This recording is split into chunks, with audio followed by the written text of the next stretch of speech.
In this video, we will discuss about different classes of drugs like antacids, antihistamines, and neurologically active drugs.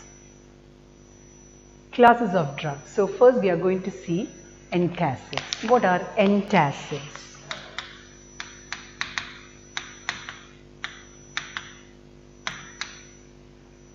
We know that antacids are drugs or chemical substances which remove excess acid in the stomach and raise the pH to appropriate level.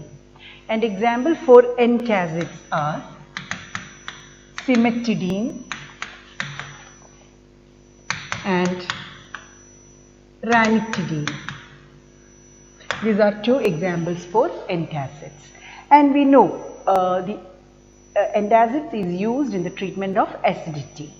And in earlier days, antacids used are sodium hydrogen carbonate or a mixture of aluminium and magnesium hydroxide. So sodium hydrogen carbonate means sodium bicarbonate or mixture of aluminium and magnesium hydroxides. They were used as antacids. But excessive hydrogen carbonate can make the stomach alkaline and trigger the production of even more acid. So metal hydroxides are better alternatives because of being insoluble. They do not increase the pH above neutrality. So mainly in earlier days we used hydroxides of aluminium and magnesium because these hydroxides being insoluble, they do not increase the pH above neutrality. But these antacids, that is bicarbonates and hydroxides, they only control the symptoms and not the cause. So a major breakthrough in the treatment of hyperacidity came through the discovery according to which a chemical called histamine.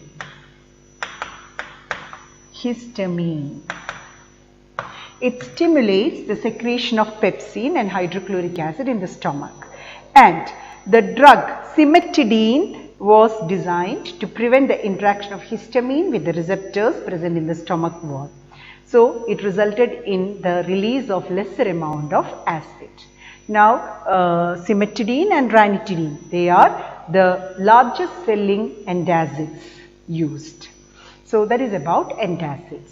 Now the next class of drug is antihistamines. Second class is antihistamines.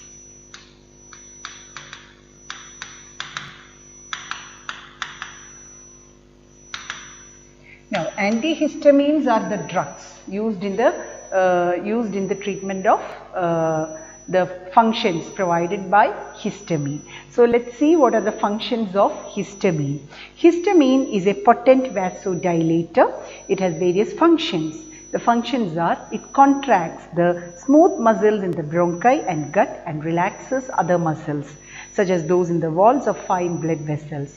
Histamine is also responsible for nasal congestion associated with common cold and allergic response to pollen. So histamine is responsible for common cold and allergy. Now example, so antihistamines, they are drugs. And what is the function of antihistamine? They will interfere with the natural action of histamine by competing with histamine for binding sites of receptor where histamine exerts its effect. So antihistamine drugs, they will compete with histamine for the binding sites of receptors where histamine exerts its effect. Now example for antihistamine. Drugs that are used as antihistamine is brompheniramine.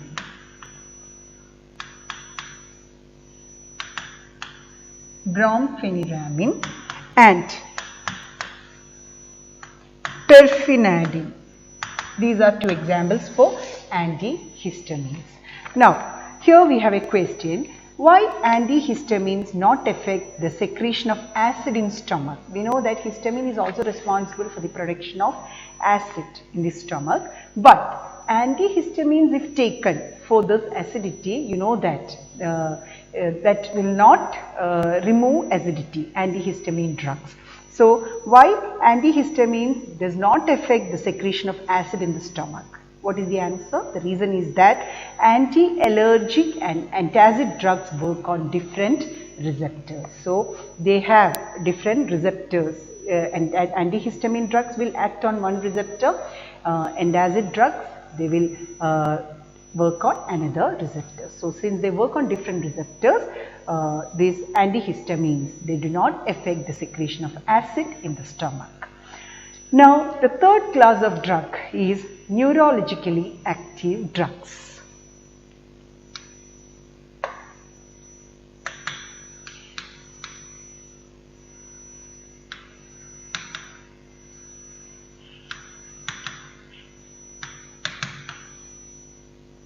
Now, under neurologically active drug, we have two classes to study. One is tranquilizers and second is analgesic. So, let's see the first one, that is tranquilizers.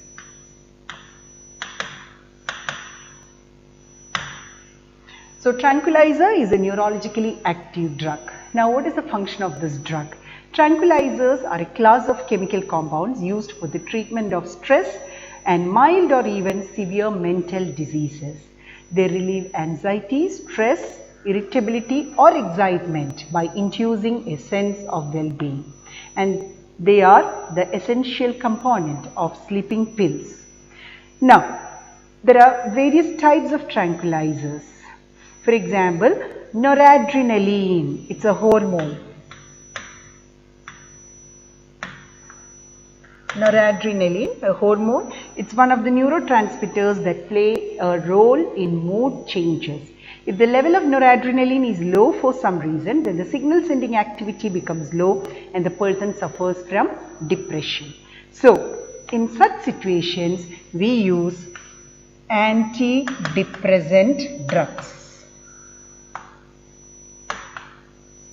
So, this noradrenaline is a hormone that plays a role in mood changes. If the level is low, then it will result in depression. In that case, we use antidepressant drugs. These drugs inhibit the enzymes which catalyze the degradation of noradrenaline. Now, example for this antidepressant drugs is iproniazid, then phenelcine. Next, we have equanil. This equanil is a very important drug used in controlling depression and hypertension.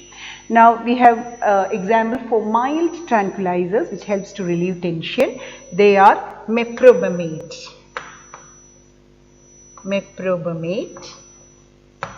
and